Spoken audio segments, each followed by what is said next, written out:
திராவிட model அரசை குறை கூற காரணங்களின்றி ஒரே பொய்யை அரைத்து மக்களை ஏய்க்க நினைக்கிறார் எடப்பாடி பழனிசாமி என சட்டத்துறை அமைச்சர் ரகுபதி சாடியுள்ளார்.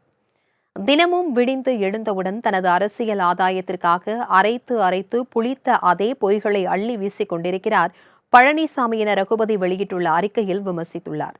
தனது கட்டுப்பாட்டிலிருந்து அதிமுக கை நழுவி விடுமோ என்ற அச்சத்தில் இருந்த பழனிசாமி அண்ணா பல்கலைக்கழக மாணவி விவகாரத்தை வைத்து இழந்த தனது அரசியல் செல்வாக்கை மீட்க துடிக்கும் மட்டமான அரசியலை செய்து வருகிறார் என ரகுபதி கூறியுள்ளார். முதலமைச்சர் மு.க.ஸ்டாலின் தலைமையிலான திராவிட மாடல் ஆட்சி குற்றவாளிகளை விரைந்து கைது செய்து சட்டத்தின் முன் நிறுத்தி பாதிக்கப்பட்டவர்களுக்கு விரைவாக நீதி கிடைக்கும் வகையில் மின்னல் வேகத்தில் செயலாற்றுகிறது என ரகுபதி தெரிவித்திருக்கிறார். மேலும் பெண்கள் மற்றும் குழந்தைகள் பாதுகாப்பிற்காக பல்வேறு சிறப்பு பிரிவுகளை உருவாக்கி பாதுகாப்பு நடவடிக்கைகளை மேற்கொண்டு வருவதால் இன்று இந்தியாவிலேயே பெண்கள் குழந்தைகள் பாதுகாப்பில் முன்னணி மாநிலமாக தமிழ்நாடு திகழ்கிறது என ரகுபதி குறிப்பிட்டுள்ளார். எனவே பெண்கள் மற்றும் குழந்தைகளுக்கு எதிராய் வீண் வதந்தி பரப்பி அச்சுறுத்த நினைக்கும் பொய் சாமிகளை மக்களே புரிந்து கொள்வார்கள் என அமைச்சர் காட்டமாக விமர்சித்துள்ளார்.